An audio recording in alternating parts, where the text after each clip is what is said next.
Hello everyone, this is Powell Ponder on Weather. In this update, we're going to be talking about our next tropical storm with Elsa possibly forming by this weekend with Caribbean impacts. So if you do like weather-related content, please subscribe to my channel as I will upload daily updates to keep you ahead of the storm. Good morning everyone, this is your June 29th update.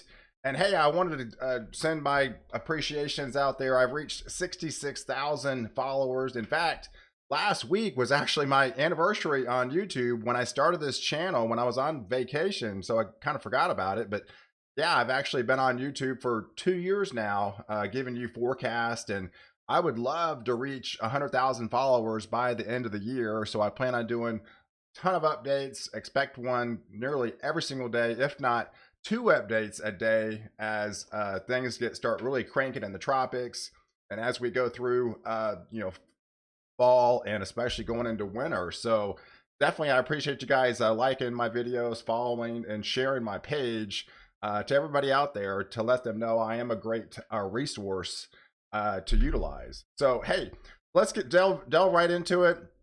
Let's take a look at the overall satellite picture, because we have a lot to talk about. We had Tropical Storm Danny that really rapidly formed yesterday and actually made landfall as a 45-mile-per-hour tropical storm, and it had a pretty good punch. I mean, it was dumping anywhere from 5 to 8 inches in some of these isolated areas right around the Carolinas into Georgia. So it definitely brought some very heavy rain to that region, but you can actually see it's continuing to move off, and now it's just in portions of Georgia, getting into Alabama today with some heavier rain. So as we look down here in the tropics, there's several features I wanted to kind of highlight. We have these more or less tropical waves down here in the Caribbean, and this is our interest right now. That's going to be probably our next tropical storm, which would be Elsa, as our 5th named storm of the season already. So this would be labeled Invest 95L, but this back here down to the south of that region is another tropical wave that I'm actually a little bit more concerned about. That's the one I possibly think is actually going to be what's going to be forming into Tropical Storm Elsa as we go into this weekend. So if we take a look at some of the data, you can notice a lot of the clearing up here in the North Atlantic. That is our Bermuda high, and that's going to be our culprit for our major player that's going on as we go deeper into the hurricane season, because that's going to be our steering mechanism for these tropical systems. And unfortunately, the placement of this Bermuda high more or less stops these continuing to push further off to the north. This actually swings the systems closer to land, getting into the Caribbean and getting into impacting much of the United States. So the placement of this Bermuda high really depicts an active season for tropical weather, not just for development, but also impacts to land, because the steering mechanism would shift it closer to the coastline. And that's basically kind of what we've been seeing, and that's what we're going to be seeing with Elsa, because you can actually see this conveyor belt of moisture down here that's going to be building. We're going into an active phase of MJO2, so that is a little bit higher likelihood of a lot of upward rising motion air, and a little bit more favorable for tropical storm development for that window between now and the first week of July. And then after that, things tend to settle down a little bit, and I think we go into more of a lull between, say, the July the 10th, July the 30th time frame before we ramp back up again in August. So that's kind of some of the things I'm looking at, ahead. But we've got this tropical storm possibly developing by this weekend. That's going to bring impacts to the Caribbean, and this will eventually lift off further off into the west, northwest, and possibly get into the Gulf of Mexico as we go into early next week. So if we take a look at the latest guidance from the National Hurricane Center as of this morning, there is Danny. It's downgraded to a tropical depression that will quickly fade off today. Still bringing the rain, but this will swing off and swing around and go off the East Coast. Here's that Invest 95L. So that's the one we're concerned about right now. The National Hurricane Center gives it a 40% chance of developing over the next 5 days as this continues moving off to the west, northwest. But like I mentioned, I really do feel it's that little wave down here just to the south of this invest. That's probably going to be our major player that's actually going to be forming into possibly a tropical storm, you know, as we go into the weekend. So if we take a look at the latest EPS probability guidance, it's more or less implying that, I mean, we've got a pretty good chance of this possibly deforming, as this is the time frame from Thursday going into Sunday. That would be this weekend, as this continues lifting off into the west, northwest, getting into the Lesser Antilles. This will be impacting possibly the island of Jamaica by the time we get into Sunday. This will eventually impact the Cayman Islands and continue to lift off into the west, northwest, and possibly getting into the Gulf of Mexico, you know, by the time we get into early next week. So if we take a look at the latest ensemble member guidance, and this is like all the members of the latest, you know, European model, there's 51 members. So, you know, looking at this far out, we just don't really kind of look at one particular model run. We look at all the guidance, and you can definitely see a lot of the members, more or less all the members, pretty much can tightly congealed together. So this basically implying, yeah, this system will continue lifted off into the west, northwest, getting into a little bit more favorable environment as this continues lifted off into the Lesser Antilles. But a lot of the guidance continues to move this off into the west, northwest, possibly getting near the island of Jamaica, you know, as we get into late next week. You can definitely see the time frame here. This would be 120 hours out.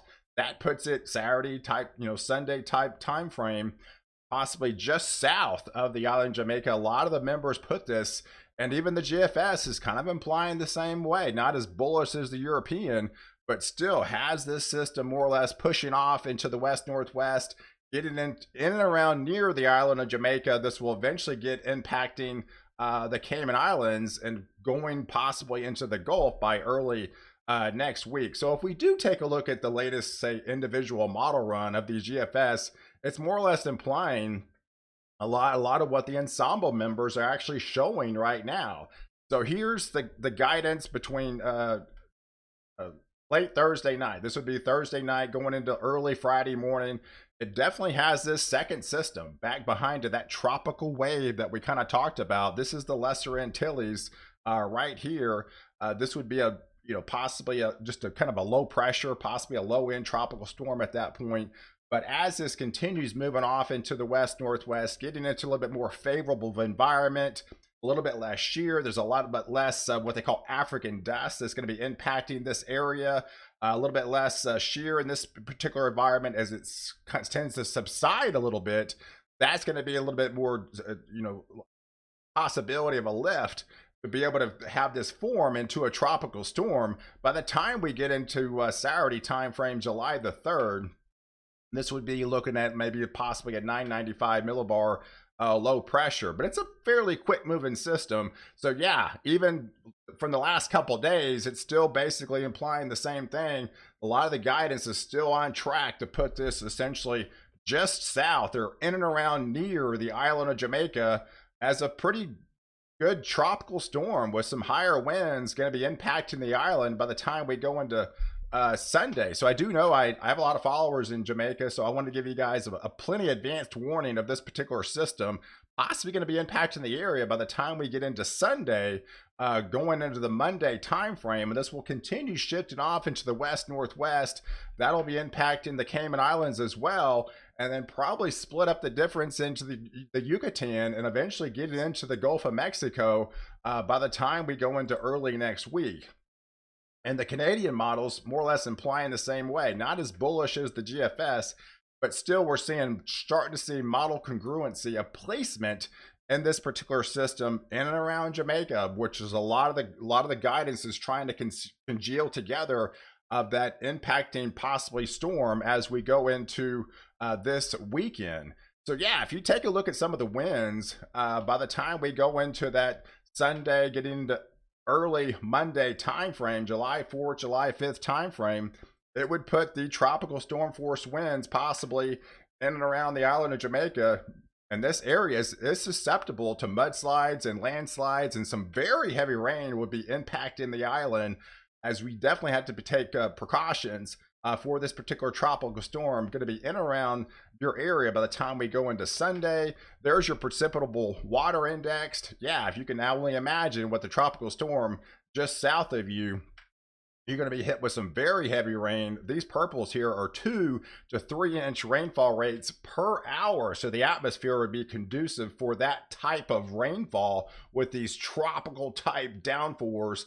And obviously, if that goes over the island, or even portions of the islands for just an hour or two or several hours, that can dump some extreme amount of rains. I mean, we saw that just with Danny just dumping 5 to 8 inches with a 45-mile-per-hour tropical storm. So these things can be packing a punch, regardless if it's just a tropical storm or not, and it could cause some serious concern for the island coming up on Sunday. So as we take a look at the guidance going forward, it's going to be a combination of a stalled front along the coastline here. Like I mentioned, we are in MJO phase 2. It's a pretty active phase. It's a pretty unsettled phase. The Gulf of Mexico is going to be open, pretty much wide open for business for much of Texas and much of the Southeast over the next week or two. So it has the flow coming in from the Gulf, and this is the latest climate prediction center model for the heavier rainfall even beyond this period as we go into early next week, more or less putting a lot of the heavier rainfall with combination of stalled fronts in and along this boundary with tropical system moisture in and around Texas, into Louisiana, much of Arkansas, Mississippi, Alabama, getting into the Tennessee, Ohio Valley with some very heavy rain, as this system would possibly, at least the remnants of it, could possibly push into into the United States as we go into next week. So here's the latest precipitation guidance from the latest GFS model. Here's kind of the track. So yeah, this would bring some heavier rains to the island of Jamaica, get into the Cayman Islands. This would split the crosshairs, get it into possibly impacting portions of the Yucatan, and then get it into the Gulf. And then, yeah, with the combination of these stalled fronts that are going to be in and around Texas, Louisiana, along this coast, and just tropical moisture, yeah, we could be looking at some very heavy rain towards portions of Houston, again, portions of much of Louisiana, along the coast here. So you definitely have to be lookout with this track of this system. And the European models basically kind of implying the same way. Very unsettled weather pattern continues with the Gulf moisture feeding in along the coast with some pretty good heavy, maybe possibly double-digit amounts adding up over an extended period of time over the next 7 to 9 days, with the combination of stalled fronts and this tropical moisture feeding in. So you definitely have to be looking at it, and flooding could be a huge concern, especially along the coastline as we go into early next week with this unsettled weather pattern. So hey, I appreciate you guys watching. Do like this video, definitely leave your comments below, and don't forget to subscribe to my channel to catch the latest update where I protect you before and after the storm.